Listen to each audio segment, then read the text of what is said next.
நீங்கள் பார்த்து கொண்டிருப்பது உங்கள் ஜாஷுவா டிவி. சகல ஜனங்களுக்கும் நற்செய்தி.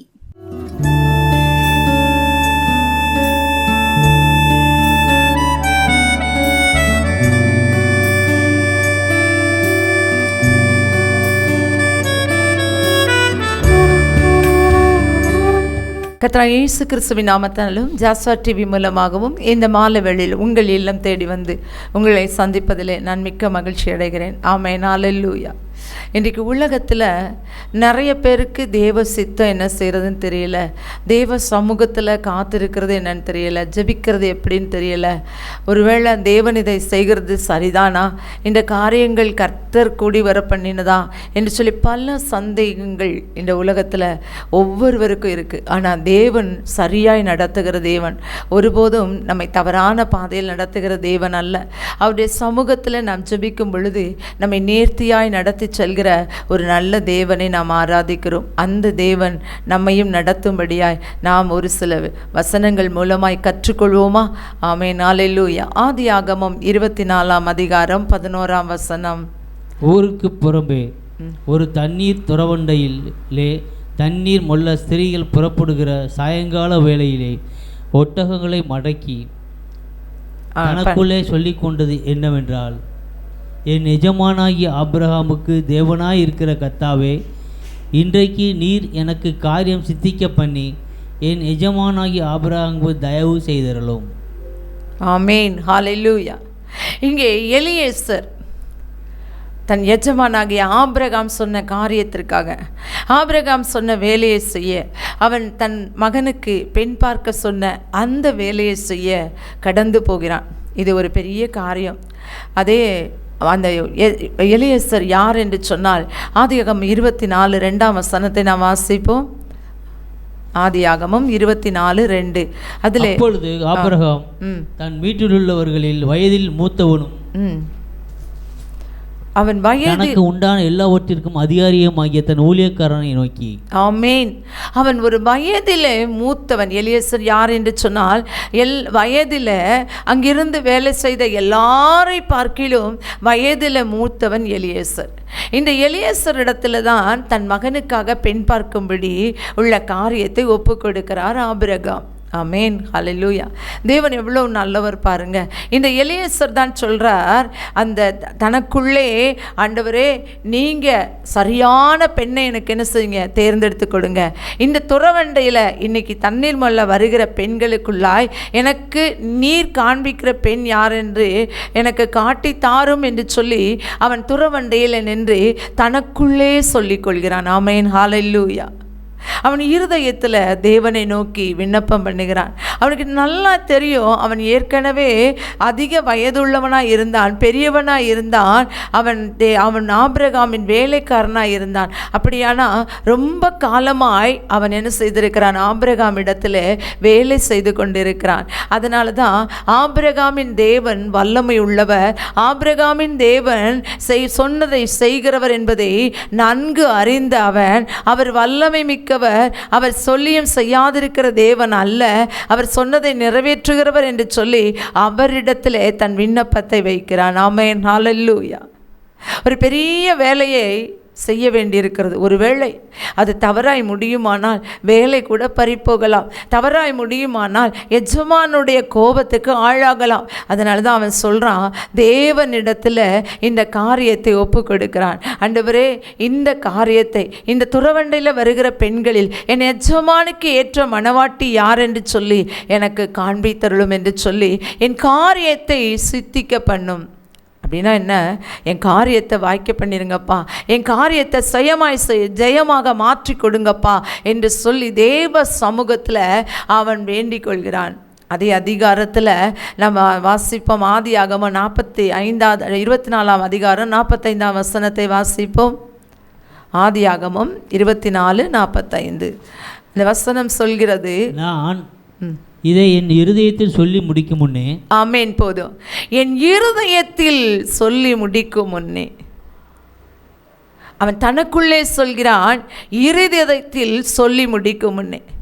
ஒரு மனிதன் ஜெபம் பண்ணும் பொழுது அந்த ஜெபத்தை கர்த்தர் கேட்கிறார். அவருடைய நாமம் ஜெபத்தை கேட்கிறவரே என்பது. நான் பல நாட்களாய் அமர்ந்திருந்து ஜெபிக்கிறேன், என் ஜெபம் கேட்கப்படவில்லை என்று சொல்வீர்கள். ஆனால் தன் இருதயத்திலே சொல்லி முடிக்கும் முன்னே, ஆமென், ஹல்லேலூயா, அவன் இருதயத்தில் தான் நினைக்கிறான், ஆண்டவரே என் எஜமானுக்கு ஒரு நல்ல மனவாட்டியை ஆயத்தப்படுத்தி கொடும், என் எஜமானிடத்தில் நான் நல்ல பெயர் வாங்க வேண்டும், நான் ஒரு நாளும் தவறான காரியத்தை செய்து விடக்கூடாது, என் எஜமானின் தேவனாய் இருக்கிற கர்த்தாவே என்று சொல்லி தேவ சமூகத்தில் தன்னைத்தானே ஒப்பு கொடுத்து ஜெபிக்கிறான். யாரெல்லாம் ஜெபிக்கிறீர்களோ அவர்களுடைய வாழ்க்கையிலே காரிய சித்தி கண்டிப்பாய் வரும். எந்த காரியத்தை செய்தாலும் அதை நன்மையாய் முடிக பண்ணுகிற ஒரு நல்ல தேவனை நாம் ஆராதிக்கிறோம். ஆமென். இந்த மாலை வேளையிலும் கூட ஒருவேளை எனக்கு தேவ சித்தமே தெரியலை, என்ன நடக்கும்னு தெரியலை அப்படின்னு சொல்வீங்கன்னா, ஆண்டவருடைய பாதத்தில் ஆண்டவரே எங்களுக்கு உம்முடைய சித்தத்தை வெளிப்படுத்தும் என்று சொல்லி நாம் ஜெபிக்கும் பொழுது, என் காரியத்தை வாய்க்க பண்ணும் என்று சொல்லி ஜெபிக்கும் பொழுது கர்த்தர் காரியத்தை வாய்க்க பண்ணுகிற தேவனாக இருக்கிறார். அதே அதிகாரம் 13ஆம் வசனத்தை வாசிப்போம். அதே அதிகாரம் 13ஆம் வசனம். இதோ நான் இந்த தண்ணீர் துறவண்டையிலே நிற்கிறேன், இந்த ஊராருடைய பெண்கள் தண்ணீர் மொள்ள புறப்பட்டு வருவார்களே. 14-15 வாசிங்க. நான் குடிக்க உன் குடத்தை சாய்க்க வேண்டும் என்று நான் சொல்லும்போது குடி என்றும் உன் ஒட்டகங்களும் குடிக்கும்படி வார்ப்பேன் என்றும் சொல்லும் பெண் எவளோ அவளே நீர் உம்முடைய ஊழியக்காரனான ஈசாக்குக்கு நியமித்தவளாய் இருக்கவும் என் எஜமானுக்கு அனுக்கிரகம் செய்தீர் என்று நான் அதனாலே அறியவும் செய்தருளும் என்றாள். அவன் இப்படி சொல்லி முடிக்கும் முன்னே, இதோ ஆபிரகாமுடைய சகோதரனாகிய நாகோரின் மனைவி மில்காளுடைய குமாரனாய் இருக்கிற பெத்துவேலுக்கு பிறந்த ரெபேக்காள் குடத்தை தோள் மேல் வைத்து கொண்டு புறப்பட்டு வந்தாள். ஆமென். இங்கே அவன் ஒரு காரியத்தை கர்த்தரிடத்தில் சொல்கிறான். என்னென்று சொன்னால், நான் ஜெபிக்கிறேன் ஆண்டவரே, எனக்கு ஒரு அடையாளம் வேண்டும், எனக்கு ஒரு அதாவது என்ன சொல்கிறான்னா, இதுதான் காரியம் என்று சொல்லி ஊர்ஜிதப்படுத்தக்கூடிய அடையாளத்தை எனக்கு செய்யும் என்று சொல்லி அவன் என்ன சொல்கிறான்னா, இந்த துறவண்டையில் பெண்கள் தண்ணீர் எடுக்க வருவார்கள், நான் தண்ணி குடிக்க வேண்டும் என்று சொல்லி கேட்கும் பொழுது நீர் குடியும், உம்முடைய ஒட்டகங்களுக்கும் நான் தண்ணீர் வார்க்கிறேன் என்று சொல்கிற பெண் யாரோ அவளே என் எஜமானுக்கு ஏற்ற துணை. ஆமென், ஹல்லேலூயா. தேவ சமூகத்தில் ஜெபிக்கும் பொழுது தேவனிடத்தில் அந்த காரியத்தை குறித்த ஒரு நல்ல பதிலை எதிர்பார்த்து அவன் ஜெபிக்கிறான், ஒரு அடையாளத்தை எதிர்பார்த்து அவன் ஜெபிக்கிறான். கர்த்தர் நிச்சயமாகவே என் எஜமானுடைய தேவன் ஜீவனுள்ளவர், அவர் எனக்கு பதில் கொடுப்பார் என்று சொல்லி அவன் விசுவாசித்து ஜெபிக்கிறான். கண்டிப்பாக எனக்கு அடையாளத்தை காட்டுவீங்கப்பா, நீங்கள் அற்புதங்களின் தேவன், உம்முடைய வல்லமையுள்ள கரம் பராக்கிரமம் செய்யும் என்று சொல்லி அவன் அறிந்திருந்தபடியால் அவன் ஆபிரகாமோடு கூட இருந்து ஆபிரகாம் ஜெபத்திற்கெல்லாம் கர்த்தர் பதில் கொடுத்ததை அவன் அறிந்திருந்தபடியால் தானும் ஜெபிக்கிறவனாய் காணப்பட்டான். தேவனிடத்தில் அடையாளத்தை கேட்டான்.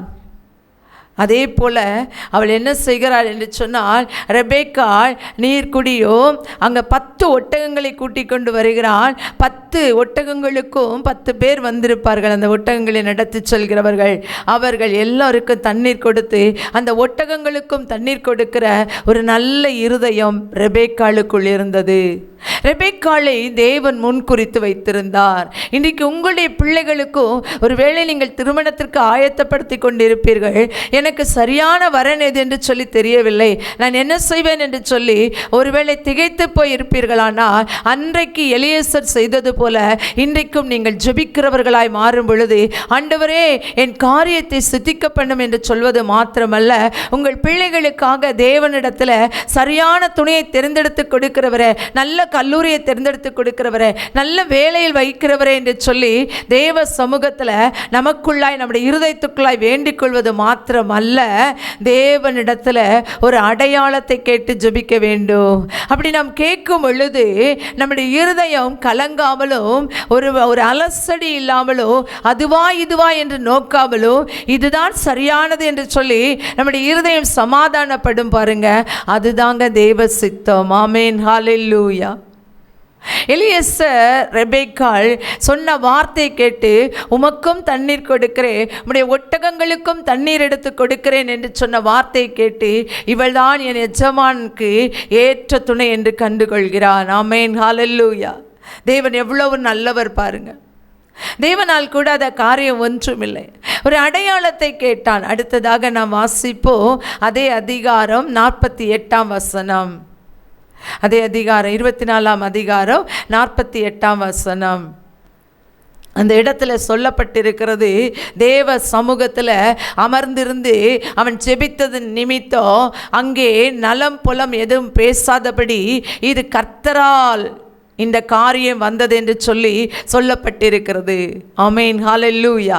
இந்த காரியம் அங்கே லாபானும் பெத்துவேலும் சொல்கிறார்கள், இந்த காரியம் கர்த்தரால் வந்தது. ஆமென், ஹல்லேலூயா.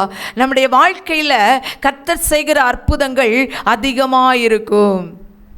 நம் தேவ சித்தத்தின்படி நடக்கும் பொழுது அந்த காரியம் கர்த்தரால் வந்தது என்று சொல்லி அநேகர் அறிந்து கொள்ளக்கூடியதாய் ஒரு அற்புதமான முறையில் இருக்கும். அவன் அடையாளத்தை கேட்டான். அதன்படியே ரெபேக்காள் உமக்கும் உம்முடைய ஒட்டகங்களுக்கும் தண்ணீர் வார்க்கிறேன் என்று சொல்லி தண்ணீர் கொடுத்தால் அதோடு விட்டுவிடவில்லை. அங்கே சென்று அவனுடைய தகப்பனிடத்திலும் சகோதரனிடத்திலும் கேட்கும் பொழுது இந்த காரியம் கர்த்தரால் வந்தது என்று சொல்லி அந்த சகோதரர்கள் கர்த்தரை துதித்தார்கள். அவர்கள் கர்த்தரை அறியாவிட்டாலோ அவர்கள் தேவனால் தான் இந்த காரியம் நடந்தது என்று சொல்லி கர்த்தரை துதிக்கிறவர்களாய் காணப்பட்டார்கள். ஆமென், ஹல்லேலூயா. உங்களுடைய வாழ்க்கையிலோ நீங்கள் ஜெபிக்கிறது நிமித்தம், தேவனை துதிக்கிறது நிமித்தம், தேவ சமூகத்தில் நிற்கிறது நிமித்தம், நடக்கிற அற்புதங்களும் அடையாளங்களையும் நிமித்தம் அநேகர் அதை கண்டு தேவனை துதிப்பார்கள். ஹல்லேலூயா. ஒருவேளை இந்த நாளிலும் கூட எனக்கு என்ன தேவ சித்தம் என்று சொல்லி இதுவரை தெரியாதபடி என் பிள்ளையுடைய வாழ்க்கையிலோ என்னுடைய வாழ்க்கையிலோ நான் திகைத்து போய் இருக்கிறேன் என்று நீங்கள் சொல்வீர்களானால் கர்த்தர் உங்களை பார்த்து தான் சொல்கிறார். உங்க வாழ்க்கையில கர்த்தர் காரியங்களை வாய்க்க பண்ணுவார். இந்த காரியங்கள் எல்லாம் கர்த்தரால் வரும். ஆமென், ஹல்லேலூயா. கர்த்தரால் வந்தது என்று அநேகர் சொல்லக்கூடியதாய் உங்களுடைய வாழ்க்கையை தேவன் மாற்றுவார். அதே அதிகாரம் 60ஆம் வசனத்தில் சொல்லியிருக்கிறது, என் சகோதரியே நீ கோடா கோடியாக பெருவாயாக உன் சந்ததியார் சத்துருக்களின் வாசல்களை மிதிப்பார்களாக என்று சொல்லப்பட்டிருக்கிறது. அப்படியானால் என்ன என்றால் அவன் சகோதரியை அவன் வாழ்த்துகிறான், நீ கோடா கோடியாய் பெருகுவாயாக என்று சொல்லி. தேவ சமூகத்தில் நாம் ஜெபிக்கும் பொழுது கர்த்தர் நம்மை ஆசீர்வதிக்கிறவராய் நம்மை நடத்துகிறவராய் இருக்கிறார். ஆமென், ஹல்லேலூயா.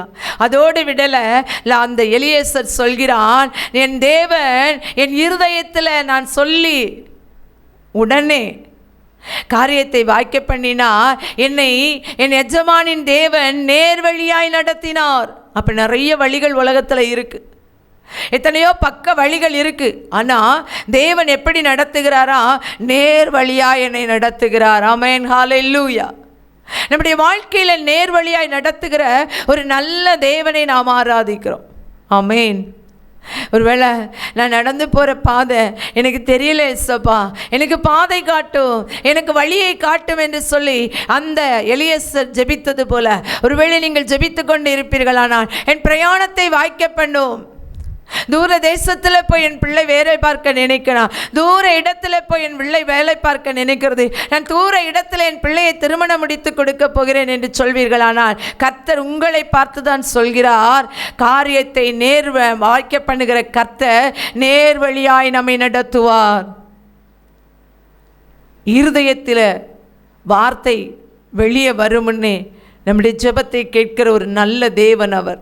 அவன் அதைத்தான் சொல்கிறான், நான் இருதயத்தில் தான் நினைச்சேங்க, என் வார்த்தையை என் இருதயத்திலிருந்து நான் வெளியே கொண்டு வர்றதுக்குள்ள என் ஆண்டவர் நான் சொல்லி முடிக்கும் முன்னே என் தேவன் என் ஜெபத்தை கேட்டார், என் ஜெபத்தை கேட்டு எனக்கு பதில் கொடுத்தார். ஏனென்று சொன்னால் நம்முடைய தேவனுடைய நாமம் ஜெபத்தை கேட்கிறவர்.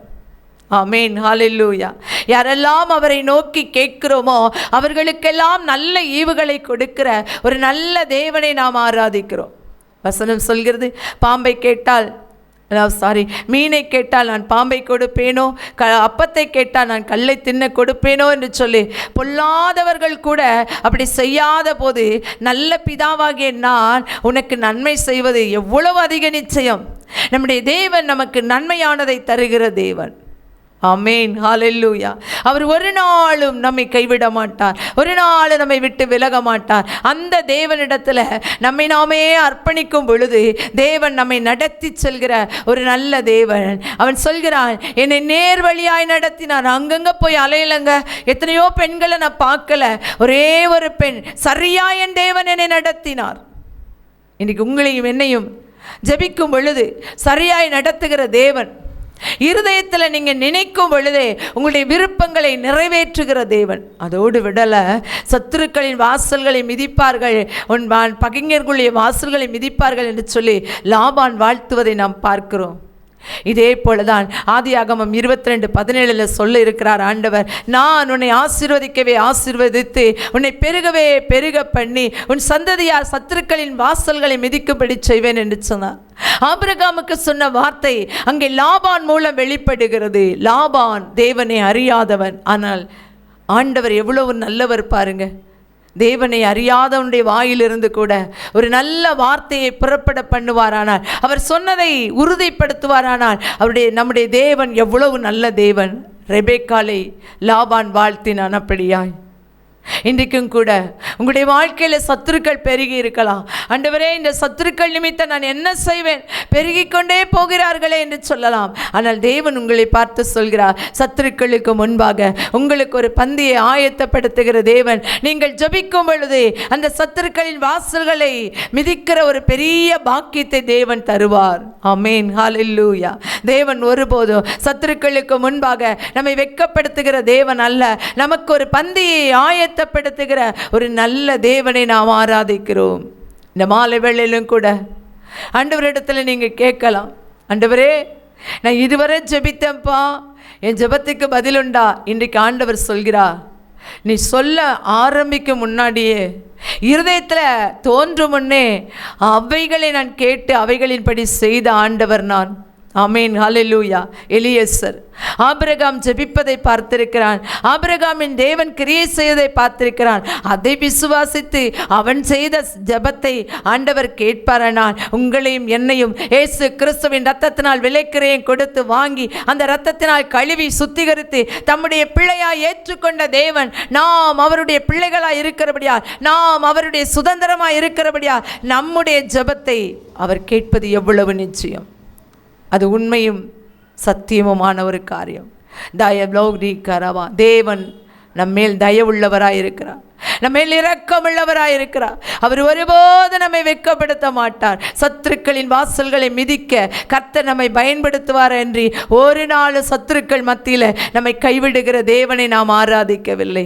தேவ சித்தம் அறிந்து காரிய சித்தி உள்ளவனாய், தன் பிரயாணத்தை வாய்க்க பண்ணினவனாய், தேவனிடத்திலிருந்து அடையாளத்தை பெற்றுக்கொண்டவனாய் நின்ற அந்த எலியேசரை போல நாமும் இன்றைக்கு தேவ சமூகத்தில் ஜெபிக்கும் பொழுது கர்த்தர் நம் ஜெபத்தை கேட்பார். நம் வாயின் சொல் பிரவாத முன்னே அவைகளை அறிந்திருக்கிற தேவன் அவைகளுக்கு பதில் கொடுப்பார், நம்மை நடத்துவார். அந்த நல்ல தேவன் நம்மோடு கூட இருக்கிறபடியா நம்ம எல்லோரும் தேவனுக்கு நன்றி செலுத்துவோம். ஒரு வேளை நான் இதுவரை என் பிள்ளைகள் நிமித்தம், என் குடும்பத்தில் உள்ளவர்கள் நிமித்தம் நான் என்ன செய்வதுன்னு எனக்கு தெரியல, தேவ சித்தம் தெரியாமல் இருந்தேன். நான் ஒரு வீட்டை ஆரம்பிக்கணும்னு நினச்சேன், என் பிள்ளைக்கு ஒரு மணமகனை பார்க்கணும்னு நினச்சேன். ஆண்டவர் சித்தம் என்னதுன்னு எனக்கு தெரியல.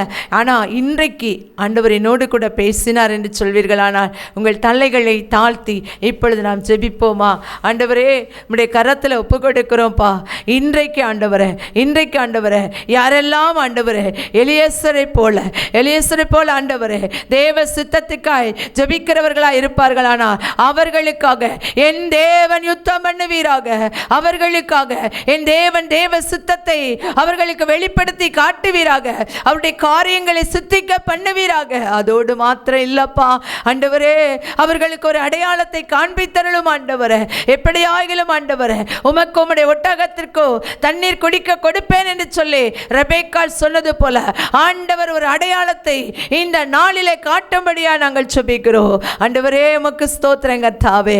ஆண்டவரே, அன்றைக்கு எலியேசர் சொன்னார் அல்லவா, என் இருதயத்திலே தோன்றும் முன்னே அவைகளுக்கு பதில் கொடுத்த தேவன் என்று சொல்லி உம்முடைய நாமம் அப்படி இருக்கிறபடியா என் ஜெபத்தை கேட்கிற தேவன். யார் யார் இருதயத்தில் எதை வாஞ்சித்து ஜெபித்து கொண்டு இருக்கிறார்களோ அதை நிறைவேற்றி கொடு கொடுப்பீராக என்று நாங்கள் ஜெபிக்கிறோம். ஆண்டவரே, இந்த வேளையிலும் கூட தகப்பனே, உம்முடைய கரத்தில் விசேஷமாய் கூட எங்கள் சந்ததியார் சத்துருக்களின் வாசலை மிதிக்கிறவர்களாய் காணப்பட எங்கள் சந்ததியார் மேல் உம்முடைய வல்லமையின் அபிஷேகம் இறங்கட்டும். ஆண்டவரே, தூர தரிசனத்தை நாங்கள் பெற்றவர்களாய், ஆண்டவரே, உம்முடைய நாமத்தை மகிமைப்படுத்துவர்களாய், எலியேசரை போல ஜெபம் செய்கிறவர்களாய் காணப்பட எங்கள் கிருபதாரம். ஆண்டவரே, உம்முடைய கரங்களில் எங்களை தாழ்த்துகிறோம், வெறுமையாக்குகிறோம்.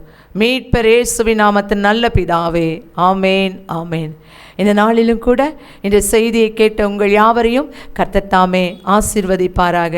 ஆமேன், ஆமேன்.